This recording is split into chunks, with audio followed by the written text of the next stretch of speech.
నమస్తే BC news కి స్వాగతం. నా పేరు నీలిమ. ముందుగా ముఖ్యాంశాలు. కాకినాడ జిల్లా పెద్దాపురం జగ్గంపేట నియోజకవర్గాల్లోని ఏలేరు పరివాహక ప్రాంతాల్లో మంత్రి నిమ్మల పర్యటన. ఏలేరు ఆయకట్టుకు పురుషోత్తపట్నం ఎత్తిపోతల పథకమే వరమని వ్యాఖ్య. 12 కోట్లతో పెనుగొండలో ఐటీఐ కళాశాల నిర్మాణానికి కియాతో ఏపీ సర్కారు ఎంఓయు. మంత్రి సవిత సమక్షంలో ఒప్పంద పత్రాలను మార్చుకున్న Kia CEO Kim, collector Shyamprasad. Veeravasaram మండలం మడుగు పోలవరం గ్రామంలో నెలకొన్న సమస్యలను 4 నెలల్లో పూర్తి చేస్తాం. భీమవరం ఎమ్మెల్యే పులపర్తి రామన్యులు హామీ.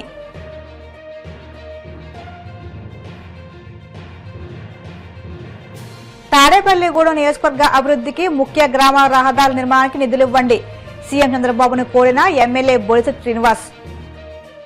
ఏలేరు ఆయకట్టుకు పురుషోత్తపట్నం ఎత్తిపోతల పథకమే వరమని మంత్రి నిమ్మల రామానాయుడు అన్నారు. కాకినాడ జిల్లా పెద్దాపురం జగ్గంపేట నియోజకవర్గాల్లోని ఏలేరు పరివాహక ప్రాంతాల్లో మంత్రి పర్యటించారు. అనంతరం జగ్గంపేట ఎమ్మెల్యే జ్యోతుల నెహ్రూ, పత్తిపాడు ఎమ్మెల్యే పరుపుల సత్యప్రభతో కలిసి అధికారులతో సమీక్ష నిర్వహించారు. ఈ సందర్భంగా మంత్రి మాట్లాడుతూ గోదావరి వరద జూలైలోనే 6,000 క్యూసెక్లను పడిపోయిందని, ప్రతి నీటి బొట్టును పొదుపుగా వాడుకోవాలని సూచించారు. అనిశ్చిత వాతావరణ పరిస్థితుల దృష్ట్యా రైతులంతా విధిగా పంటల బీమా చేయించుకోవాలని తెలిపారు. అనుమతుల కోసం వేచి చూడకుండా ఏలేరు, పిఠాపురం కాలువల్లో తక్షణమే పూడికతీత పనులు చేపట్టాలని అధికారులకు ఆదేశాలు జారీ చేశారు. పోలవరం ఎడమ కాలువ ఆఫ్టెక్ ద్వారా ఏలేరుకు ప్రత్యామ్నాయంగా నీటిని తరలిస్తున్నట్లు చెప్పారు. సీఎం చంద్రబాబు దార్శనికత వల్లే ఎల్నినో పరిస్థితుల్లోనూ ఏలేరు ఆయకట్టుకు సాగునీరు అందిస్తున్నట్లు తెలిపారు. పోలవరం లెఫ్ట్ మెయిన్ కెనాల్ మీ అందరికీ తెలుసు. ప్రతి సంవత్సరం కూడా వృధాగా 3,000 టీఎంసీల నీరు సముద్రంలోకి పోతున్నటువంటి దశలో ఆ యొక్క గోదావరిలో మన కాటన్ మహాశయుడు ఆ నిర్మాణం చేసినటువంటి ఆ ధవళేశ్వరం బ్యారేజే ఈ రోజు వరకు కూడా మనకి దిక్కుగా ఉన్నటువంటి పరిస్థితి. ఆ కాటన్ మహాశయుడు యొక్క మనమరాలు ఆ ధవళేశ్వరం బ్యారేజ్ దగ్గరికి వచ్చి, మా తాత ఈ బ్యారేజీ కట్టిన తర్వాత ఇన్నేళ్ళైనా సరే దీనిపైన ఒక్క ప్రాజెక్టు కట్టలేకపోయారని మాట్లాడితే మనందరికీ కూడా చాలా బాగా ఆవేదన కలిగినటువంటి పరిస్థితి. అటువంటి స్థితిలో మన ముఖ్యమంత్రి నారా చంద్రబాబు నాయుడు గారు ఆ రోజు 2014, 2019 5 సంవత్సరాలు ప్రతి సోమవారం పోలవరాన్ని ఒక పేజీగా మార్చుకుని 72% ఆ రోజు పోలవరాన్ని పూర్తి చేస్తే, ప్రభుత్వం మారకుండా కంటిన్యూ అయ్యింటే 2020, 2021 కల్లా పోలవరం పూర్తయి ఆ పోలవరంలో ఉన్నటువంటి గోదావరి వరద జలాలు ఇటు ఉత్తరాంధ్రకు అటు రాయలసీమకు ప్రవహించుండేవి. దురదృష్టం, ఒక్క ఛాన్స్ అంటూ ప్రభుత్వం మారింది, పోలవరం విధ్వంసమైంది, డయాఫ్రమాలు ధ్వంసమైనటువంటి పరిస్థితి. అటు విధ్వంసం ధ్వంసం మధ్య ఆ రోజు మీరందరూ కూడా చూశారు. ఆ రోజు ముఖ్యమంత్రి గారు ఆ రోజునటువంటి ఇరిగేషన్ శాఖ మంత్రులు చెప్పారు, పోలవరం ఎప్పటికీ పూర్తవుతుందో చెప్పలేము, పోలవరాన్ని భవిష్యత్తులో చూస్తామనేటువంటి నమ్మకం లేదని ఆ రోజు ముఖ్యమంత్రులు, ఇరిగేషన్ మంత్రులు సాక్షాత్తు అసెంబ్లీలో చెప్పి పోలవరాన్ని ప్రశ్నార్థకం చేసినటువంటి పరిస్థితి గత ప్రభుత్వంలో మనందరం కూడా చూసాం. అటువంటి ప్రశ్నార్థకమైనటువంటి పోలవరం ప్రాజెక్టుని 2024లో కూటమి ప్రభుత్వ అధికారంలోకి వచ్చిన తర్వాత చంద్రబాబు నాయుడు గారు మొదటి పర్యటన పోలవరంతో పెట్టుకుని ఆ రోజు రేపు 2027 కల్లా పోలవరం పూర్తి చేస్తారని ఏదైతే ఒక లక్ష్యాన్ని పెట్టారో ఆ లక్ష్యాన్ని అనుగుణంగా ఈరోజు పోలవరం ప్రాజెక్టు పనులు పరిగెడుతూ పనిచేస్తూ ఉన్నాం. వరద సమయంలో కానీ వర్షాకాలంలో సైతం పనులు ఆగకుండా ఈవేళ పోలవరం ప్రాజెక్టు పనులు పూర్తవుతున్నాయి. కాబట్టి గత ప్రభుత్వంలో ధ్వంసమైనటువంటి డయాఫ్రమ్ వాల్ని మళ్ళీ మొన్ననే 2026 మార్చి 2వ తేదీ కల్లా ఆ యొక్క డయాఫ్రమ్ వాల్ పూర్తి చేశాం. ఏదైతే మెయిన్ డ్యామ్, పోలవరానికి అత్యంత కీలకమైనటువంటి earth cum rock field dam, ECRF main dam ఏదైతే ఉందో ఆ మెయిన్ డ్యామ్ పనులు కూడా మరి గ్యాప్ 1 కానీ గ్యాప్ 2 కానీ యావరేజ్ని మరి 41-31% ఈరోజు కంప్లీట్ చేసి 27 కల్లా పూర్తి చేసేటువంటి లక్ష్యాన్ని అందుకునేటువంటి విధంగా పోలవరం ప్రాజెక్టులు పనులు పూర్తవుతున్నాయి. ఈ పోలవరం పూర్తయ్యే లోపుగా ఉత్తరాంధ్ర ప్రాంతానికి ఆ గోదావరి జలాలను తీసుకెళ్లాలి. ఆ పురుషోత్తపట్నం పుష్కరాకు సంబంధించిన ఎత్తిపోతలను ఉపయోగించుకుని పోలవరం పూర్తయ్యే లోపుగానే మనం నీళ్లు తీసుకెళ్ళాలి, ఉత్తరాంధ్ర ప్రజల రుణం తీర్చుకోవాలి, ఉత్తరాంధ్రలో పెద్ద ఎత్తున వస్తున్నటువంటి పెట్టుబడులు పారిశ్రామిక అవసరాలను తీర్చాలి, స్టీల్ ప్లాంట్ అవసరాలు తీర్చాలి, విశాఖపట్నం డ్రింకింగ్ వాటర్ తీర్చాలి అనేటువంటి ఆలోచనతో చంద్రబాబు నాయుడు గారు పోలవరం లెఫ్ట్ మెయిన్ కెనాల్ గత 5 సంవత్సరాల వైఎస్ఆర్సీపీ గొడ్డల పార్టీ పాలనలో మీరందరూ కూడా ఇక్కడ స్థానికంగా ఉండేటువంటి పశ్చిమ గోదావరి జిల్లా వీరవాసరం మండలం మడుగు పోలవరం గ్రామంలో నెలకొన్న సమస్యలను 4 నెలల్లో పూర్తి చేస్తామని రాష్ట్ర public accounts committee chairman Bhimavaram MLA Pulaparthi Ramanjan అన్నారు. మడుగు పోలవరం గ్రామస్తులు ఎమ్మెల్యే కార్యాలయంలో వారి సమస్యలను పరిష్కరించాలని ఎమ్మెల్యే అంజబాబును కోరి వినతిపత్రాన్ని అందించారు.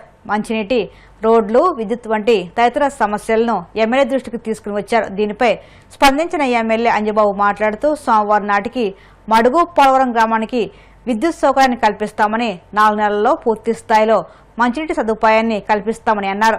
ప్రస్తుతం బోరును మరమ్మతులు చేసి తాగునీటి సమస్య లేకుండా చేస్తామని, అవసరమైన చోట్ల ట్యాంకర్ల ద్వారా మంచినీటిని అందిస్తామన్నారు.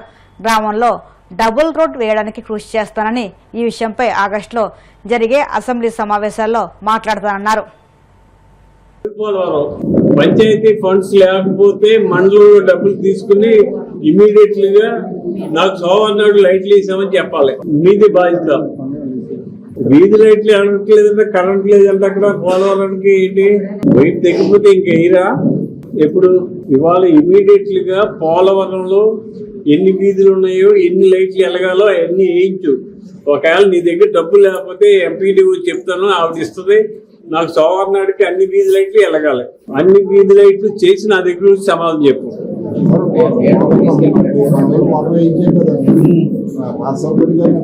మీ ఊర్లో బోర్ ఉండేదంటే దానికి సపరేట్ మోటార్ అయ్యి ఉండేది. ఏం చేశారు? అయ్యి ఎక్కడున్నాయి? పెట్రోల్ ఏమంటున్నారు?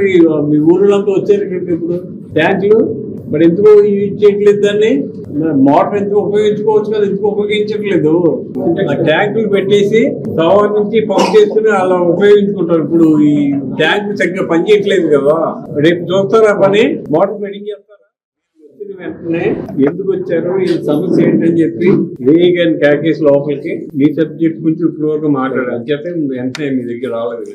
అసలు నీళ్లు ఎందుకు ఇవ్వట్లేదు, ట్యాంక్ ఎందుకు ఆగిపోయింది, పైప్ లైన్ ఎందుకు ఆగిపోయింది, దాని హిస్టరీ అంత చెప్పమని చెప్పి ఈయన క్యాకేశారు లోపలికి. 2019-24 వైఎస్ఆర్ ప్రభుత్వం, నేను లేను అప్పుడు. ప్రభుత్వం ఏం చేసిందంటే కేంద్ర ప్రభుత్వం సహకారంతో జలజీవ మిషన్ అని పెట్టి ప్రతి గ్రామానికి చివరనున్న ఇంటికి కూడా నీళ్లు ఇవ్వాలని చెప్పి సెంట్రల్ గవర్నమెంట్ ఒక స్కీమ్ పెట్టింది. దాంట్లోనేమో 60% సెంట్రల్ గవర్నమెంట్ డబ్బు ఇస్తుంది, 40% స్టేట్ గవర్నమెంట్ పెట్టుకోవాలి. ఆ పనులు చిన్న కాంట్రాక్టులు ఇవ్వకుండా ఒకే యూనిట్ కింద పెట్టి భీమవరం నియోజకవర్గం వీరవాసరం మండలం 24 గ్రామాలు, భీమవరం మండలం 25 గ్రామాలకి ఒకే కాంట్రాక్ట్ ఆ పైప్ లైన్లు చేసి వాటర్ ట్యాంక్ కట్టాలి. అప్పుడు ప్రభుత్వం జగన్ గారు ఏం చేశారంటే ఆ డబ్బులు వాడుకున్నారు, కానీ కేంద్రం ఇచ్చిన డబ్బులు రాష్ట్ర ప్రభుత్వం ఇవ్వాల్సిన 40% డబ్బులు ఇవ్వలేకపోయారు. ఆ కాంట్రాక్టులు పేమెంట్లు ఇవ్వకపోవటం వల్ల ఎక్కడ పనులు అక్కడ ఆఫ్ చేశారు. మా గవర్నమెంట్ కాదు, మాకు సంబంధం లేదు. తర్వాత 24లో మేము వచ్చిన తర్వాత పవన్ కళ్యాణ్ గారు జలజీవ మిషన్ పనులు సరిగ్గా చేయలేదు, ఆ స్కీమ్ అయిపోయిందన్నారు. ఆ స్కీమ్ శాంక్షన్ చేయండి, మళ్ళీ రెన్యూ చేయండి, మేము పనులు చేయించుకుంటామని చెప్పి కేంద్రంలోకి వెళ్ళి మోడీ గారితో మాట్లాడి పవన్ కళ్యాణ్ గారు మళ్ళీ పర్మిషన్ తీసుకొచ్చారు. అది మన అదృష్టం. తీసుకురావటం వల్ల మళ్ళీ పనులు మొదలెట్టారు. పనులు మొదలెడితే నేను ఇప్పుడు విచారించిన తర్వాత ఏం తెలిసిందంటే చిన్న కాంట్రాక్టర్ మీ ఊరికి పైప్ లైన్ ఓవర్ ట్యాంక్ ఒక చిన్న కాంట్రాక్టర్ గారు, ఆయన పేరు సత్యనారాయణ రెడ్డి, ఆయన మొదలెట్టారు. చిన్న కాంట్రాక్టర్ చేసే పనికి బిల్లు ఇవ్వకోకుండా స్టేట్ వెళ్ళి పెద్ద కాంట్రాక్టర్లు అందరూ పట్టుకుపోయారు. ఇన్ని పేమెంట్ రాలేదని చెప్పి పని ఆపేశావు. ఇప్పుడు మన ట్యాంక్ పరిస్థితి అది. అయ్యా పని ఆపేసావు నువ్వు, మళ్ళీ ఇంకో కాంట్రాక్ట్ చేయటం లేదు, నువ్వు ఎందుకు చేయమని అతను ఇప్పుడు లోపల అడిగితే మేము అందరం కలిసి చిన్న కాంట్రాక్టర్లు అందరూ కలిసి పవన్ కళ్యాణ్ గారి దగ్గరికి వెళ్ళాం. మా పేమెంట్లు రాదు, నాకు 7 కోట్లు రావాలి, నాకు పేమెంట్ రాలేదు, ఒక 3 కోట్లు రావాలి, ఒక 4 కోట్లు కావాలని అందరు పవన్ కళ్యాణ్ దగ్గరికి వెళ్ళి స్వయంగా వెళ్ళి చెప్పుకున్నారు. చెప్పుకుంటే కళ్యాణ్ గారు అన్నీ స్పందించి చిన్న కాంట్రాక్టులకి ఎన్ని కోట్లు రావాలి అది ఇమీడియట్ గా అధికారులను కేకేసి ఆన్లైన్ చేయించి ఆగస్టు 10వ తారీఖు నాటికి వాళ్ళకి పేమెంట్ ఇచ్చేయాలని చెప్పి ఆర్డర్ ఇస్తారు. రేపు 10వ తారీఖుకి వాళ్ళకి పేమెంట్లు వచ్చేస్తాను. ఆ కాంట్రాక్టర్ ఇప్పుడు మాట్లాడితే 10వ తారీఖు నాటికి నా పేమెంట్ వచ్చేస్తుంది, నాకు 7 కోట్లు రావాలండి. 7 కోట్లు రాగానే 3 నెలల్లో మడుపు పోలవరంలో pipeline overhead tank కట్టి మీకు హ్యాండ్ ఓవర్ చేస్తానండి, మీరు తెలుసుకోవాలి. దానికోసం ఇదంతా తెలుసుకుంటూ కోసం లోపల నీళ్ళని కూర్చోబెట్టి మాట్లాడారు. ఓవర్ హెడ్ ట్యాంక్ పూర్తి చేసి పైప్ లైన్ పూర్తి చేసి చివర ఉన్న ఇంటికి కూడా ఇలాంటి నీళ్లు కాదు, నాణ్యమైన నీళ్ళు ఇచ్చే బాధ్యత నాది. ఒక తల్లి చెప్పింది, బోర్ ఉంది, మోటార్ లేదు, అక్కడ ట్యాంకులు లేవు, అది కూడా ఉంటే మేము పట్టుకెళ్ళి ఊర్లో కొన్ని చోట్లకి ఇబ్బంది తీరుతుందని ఇప్పుడు చెప్పింది. పాత సర్పంచ్ గారిని అడిగాను ఇప్పుడు నేను, ఆయన రేపు ఆ మోటార్ పెట్టించేస్తాను, ఆ ట్యాంక్ అక్కడ పెట్టేస్తాను, మీరు ఉపయోగించుకోండి అని చెప్పాడు. సెక్రటరీతో చెప్పి ఆ బోర్ కూడా వర్కింగ్ వచ్చేటట్టు ఏర్పాటు చేస్తాను. నేను శాసనసభ్యుడు అయిన తర్వాత ఈ 2 సంవత్సరాల్లో మన నియోజకవర్గంలో R&B ఇంపార్టెంట్ రోడ్లు ఎయ్యి పెట్టాలి అని ప్రపోజల్ అడిగినప్పుడు ఫస్ట్ ప్రయారిటీ నవడూరు నుంచి లంకలోకి పెట్టాను. మనోళ్ళు హరి, చంద్రబాబు వీళ్ళందరూ కూడా చాలా ఇంపార్టెంట్ రోడ్ అది పెడుతున్నాను.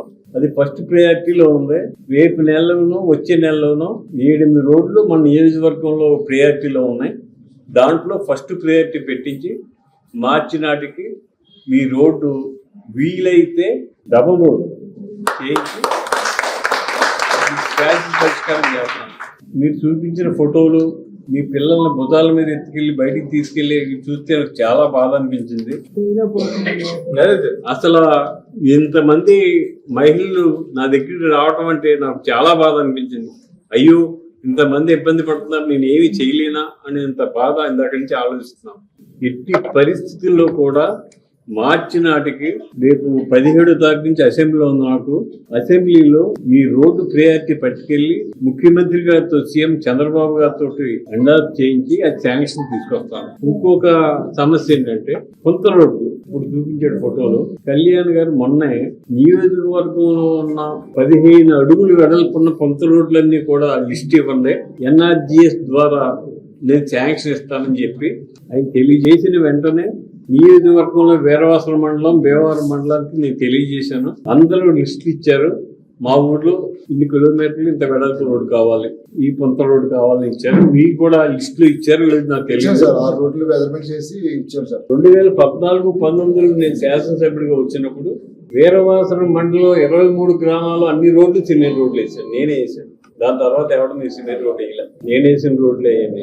ఇప్పుడు మళ్ళీ పవన్ కళ్యాణ్ గారి ఆధ్వర్యంలో మీ ఊళ్ళో కూడా ఎన్ని రోడ్లు ఉన్నాయి, ఎన్ని రోడ్లు సిమెంట్ రోడ్లు అయినాయి, ఇంకా అవ్వాల్సి ఎన్ని ఉన్నాయి లిస్టులు తయారు చేయండి, అవి కూడా రోడ్లు ఎత్తుకోండి. ఖచ్చితంగా మీరు ఇంతమంది వచ్చి ఇంత బాధపడుతున్నందుకు మీ సమస్య తీర్చవలసిన బాధ్యత నాది.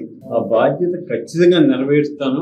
నాకు ఒక 3-4 నెలలు టైం ఇవ్వండి, ఈ సమస్యలన్నీ కూడా పరిష్కరిస్తాను. ట్యాంక్ సరిగ్గా పనిచేయక మీకు నీరుకి ఇంకా ఇబ్బంది ఉంటే నా దృష్టికి తీసుకురండి. జిల్లా పరిషత్ నుంచి ట్యాంకుల ద్వారా మీ ఊరికి నీళ్లు కూడా సప్లై చేస్తాను. అది కూడా చేయించగలను, దానికి ఏమి ఇబ్బంది లేదు. ఇప్పుడు కొంత వాళ్ళ బోర్ ఉంది, మంచి నీరు పడుతుంది, ఆ బోర్ నుంచి ట్యాంకర్కి లోడ్ చేయించి మీ ఊర్లో ఏ ఇంటికి నీళ్లు రావట్లేదో చూసి ఆ ఇంటికి ట్యాంకర్ కూడా పంపిస్తాం. కావాలి అక్కర్లేదు ఈ బోర్ తోటి మేము వీటితోటి వాడుకుంటా ఉంటే వాడుకోండి. మీకు 3 నెలల్లో OHR బ్రహ్మాండంగా కట్టించి పైప్ లైన్ పూర్తి చేసి మీ అందరి సమక్షంలో నేనే వచ్చి ఓపెన్ చేస్తాను. 14-19 శాసనసభ్యుడిగా ఉండగా అన్ని ఊళ్ళకి రోడ్లు వేసాం, సిమెంట్ రోడ్లు, ఏ ఊరికి డ్రైన్ కట్ల. ఇప్పుడు కళ్యాణ్ గారి ఆధ్వర్యంలో ఇదివరకు వేసిన రోడ్లకి, కొత్తగా వేయవలసిన రోడ్లకి డ్రైన్లు ప్రయారిటీ పెడుతున్నాం. గతంలో అన్ని సిమెంట్ రోడ్లు వేసాం, డ్రైన్లు వేయలేదు.